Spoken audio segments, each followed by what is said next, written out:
Ya estamos de regreso, Diabetes, Previene y Salud. Muchísimas gracias por seguir con nosotros. Si usted se acaba de integrar a este programa, estamos hablando del duelo. Cuando recibo el diagnóstico sobre diabetes, ya sea tipo 1 o tipo 2, ¿qué estoy enfrentando? Y bueno, tenemos de invitadas a Gisela Ayala, paciente con diabetes, directora ejecutiva de la Federación Mexicana de Diabetes, Mariana Gómez, psicóloga, paciente con diabetes tipo 1 también, educadora de diabetes y gerente de proyectos de Beyond Type 2. Y por supuesto también está con nosotros Joel Flores, él es paciente con diabetes tipo 2 y un activo miembro de la comunicación en México. Joel, gracias por estar aquí y ahora sí, pues escuchar tu testimonio, que podría ser diferente porque tú padeces diabetes tipo 2. Pues inicialmente cuando me dijeron a mí que tenía diabetes tipo 2, hace como 10 años, fue a raíz que ya sé que no es precisamente el factor que provocó la diabetes, un accidente que tuve. Después de este accidente me dijeron que tenía primero hipertensión y después me dijeron que tenía diabetes tipo 2. Se me hizo muy extraño porque en mi familia nadie tiene diabetes. Ninguno, ni mis papás, ni mis mamás, ni mis tíos, nadie tiene diabetes. Entonces primero lo tomé como que estaban mal. Pedí una segunda opinión y me dijeron, sí, efectivamente, tienes diabetes tipo 2. Seguí sin creerlo, me traumé porque dije, voy a morirme, no puedo cortar, tengo que tener una vida más cuidadosa conmigo, ¿no? Porque había visto en algunos vecinos, en alguna otra gente que tenían diabetes, les tenían que amputar piernas, o sea, entré en pánico totalmente. Pero curiosamente, por accidente vi en la televisión una película que se llama Beautiful Mind, que es con Russell Crowe, que habla de un paciente que tiene esquizofrenia. Entonces, al final de la película, él solamente lo que hace es que dice, ¿cómo le hiciste para curarte? Porque la esquizofrenia es una enfermedad que no se puede quitar jamás. Entonces, lo que hizo él fue que al final dijo, decidí no hacerles caso a las voces y a la gente que escuchaba. Entonces, yo pues, me dieron metmorfina para tomarla 3 pastillas al día y decidí hacer lo mismo. Decidí no hacerle caso a la enfermedad. ¿Pero tomar medicamentos? Pero tomar medicamentos, sí. Tomé mi medicamento, pero ya no me clavé tanto ya en la enfermedad. No dejar que determine tu vida. Sí, dije, no me va a vencer a mí, porque si la hipertensión no lo hizo, pues menos iba a permitir que la diabetes lo hiciera conmigo. Entonces, tomando parte de esa película como ejemplo, seguí medicándome, seguí tomando y lo sigo haciendo hasta la fecha. Mucha gente no se da cuenta porque nunca me ven que me tomo el medicamento. O sea, y en mi mochila tú puedes ver un bote de metmorfina siempre y en la oficina tengo otro bote de metmorfina. O sea, siempre tomo mis medicamentos a la hora que debo de tomarlos, 30 minutos antes de mis alimentos. Y ya. Así es como he dominado a esto. Y sigo viendo personas que tienen diabetes, como un vecino que le acaban de amputar una pierna completa. Por lo mismo, sí hay que ser realista. Sí me corto y me da pánico, ¿no? Me hizo una herida que me duró 3 meses cicatrizarme. Pero hay veces que he tenido otras heridas por accidentes y me curo muy rápido.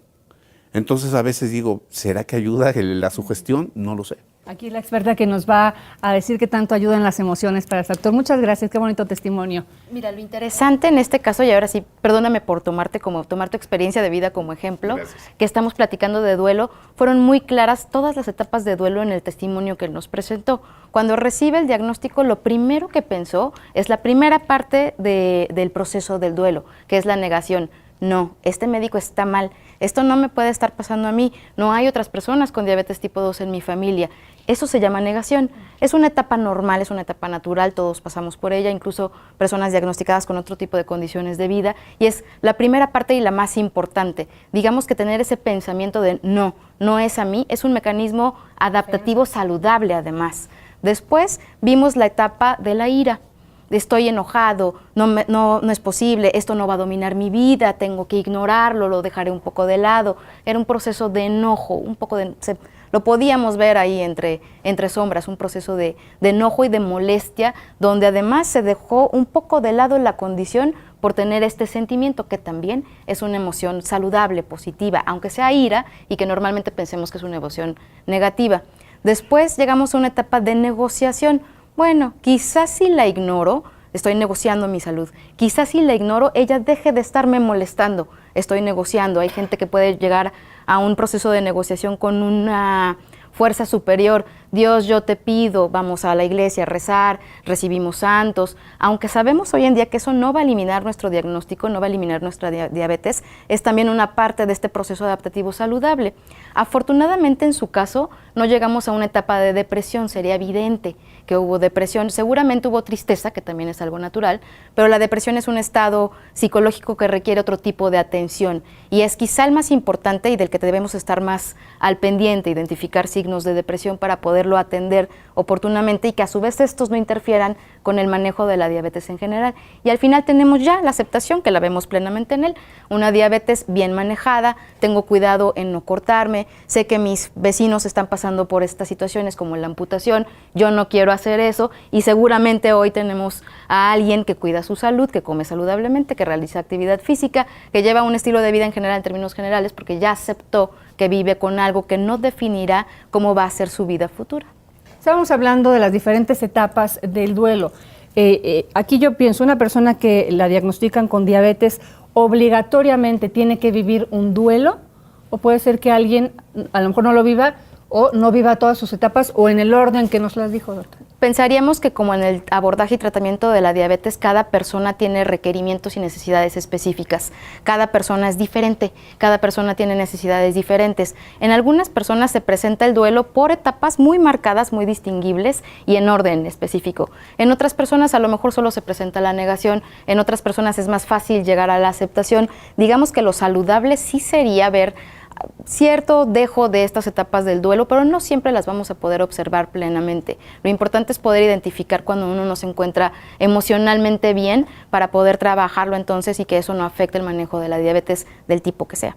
Aquí a lo mejor alguna persona dice, no, bueno, sí, no es que no me afecte, pero puedo vivir con ello. ¿Se está de alguna forma también autoprotegiendo, puede ser? O sea, ¿podemos forzarnos nosotros mismos a vivir ese duelo? ¿O un familiar puede, digamos, si tiene un familiar que lo diagnosticaron y lo ve como que no enfrenta esas etapas, ¿se puede detonar o no es sano hacerlo?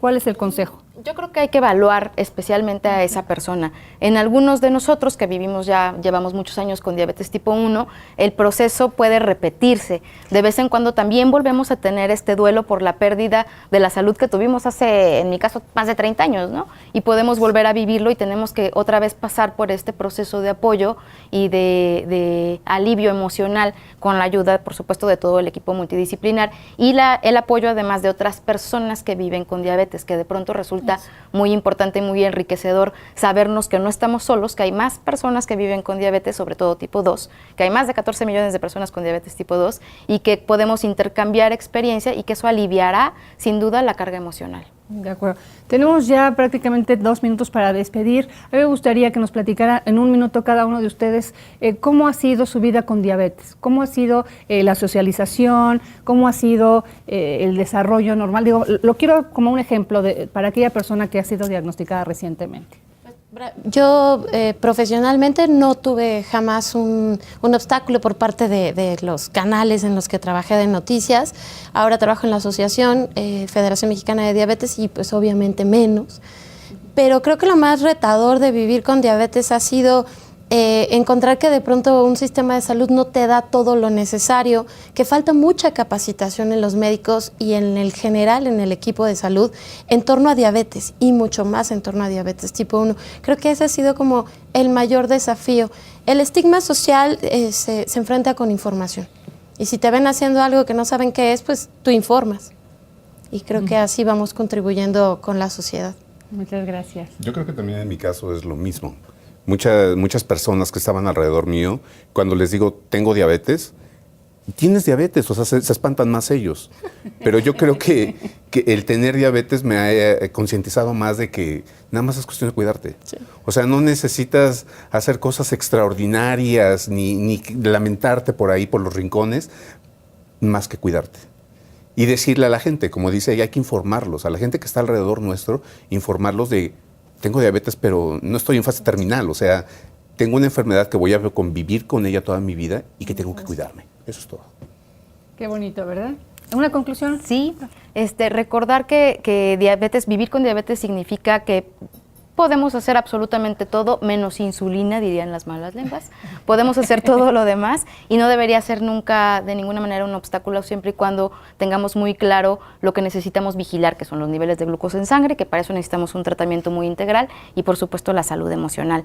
Y recordarle a la gente que busque ayuda entre pares, que es muy importante, que la Federación tiene recursos para que nos encontremos entre nosotros, que Beyond Type 2 tiene recursos para encontrarnos entre nosotros y que podemos crear comunidad de intercambiar esta información y sentir y emoción también. Muy bien, pues muchísimas gracias a los tres. Se nos fue el tiempo súper rápido. Yo le invito a nuestro auditorio a que siga pendiente de Diabetes Previene Salud. A ellos reiterar la invitación. Siempre estamos abiertos para sus experiencias, sus testimonios, su conocimiento. Y bueno, no será el único programa que haremos sobre el tema porque hay mucho que platicar al respecto. Pero por hoy terminamos. Muchísimas gracias. Gracias a ti. Gracias a todos. Vámonos. Nos despedimos con los números de la salud y Héctor Rendón. Gracias, Marta. ¿Qué tal, amigos? ¿Cómo están? Yo soy Héctor Rendón y estos son los números de la salud. ¿Cuál es el gasto de bolsillo que estamos haciendo los mexicanos por el padecimiento de la diabetes? Bueno, aquí le doy unos datos. El Instituto Mexicano para la Competitividad reveló recientemente que si una persona tiene un ingreso de aproximadamente 10,000 pesos mensuales, esto quiere decir que juntaría 120,000 pesos al año, su gasto más o menos rondaría 24,000 pesos, es decir, 10% de lo que ingresa anualmente. Pero imagínese usted que ese gasto se fuera hasta 60%. Bueno, solo le quedarían 48,000 pesos para poder subsanar todo lo demás, llámese renta, llámese comida. Imagínese usted que pues en muy poco tiempo, una vez que usted tiene este padecimiento, resulta que de la noche a la mañana su gasto, el gasto que tiene que hacer por este padecimiento se dispara a la mitad o más de la mitad de lo que usted está ganando anualmente. Bueno, prácticamente lo lleva a usted a una situación de quiebra, Créame, hay muchas familias que están en una condición bastante complicada. Por eso, este Instituto para la Competitividad de nuestro país hace un llamado y desde luego hace puntualizaciones muy importantes sobre qué es lo que tienen que hacer las familias para poder reducir este gasto. Principalmente tendrían que ir, por supuesto, con los especialistas para que les den las mejores recomendaciones, para que de ahí puedan ejercer un gasto muy eficiente para tratar este padecimiento y también, por supuesto, cuidarse. Es responsabilidad de cada uno. Cuando se tiene ya el padecimiento, simplemente hay que enfrentarlo, hay que buscar la forma de que todo salga mucho mejor con lo que día a día va a estar desembolsando usted si ya tiene ese padecimiento. Y si no lo tiene, pues está suficientemente a tiempo después de estos datos que le acabo de dar para cuidarse. Hay muchas formas. Básicamente, dos que siempre recomiendo en este programa, que es: hay que hacer ejercicio y hay que comer bien, hay que comer adecuado, no hay que comer de más, hay que comer a tiempo también. En fin, hay formas de que uno pueda tener los tiempos suficientes para cuidar nuestra salud. Yo soy Héctor Rendón, estos son los números de la salud. Hasta la próxima.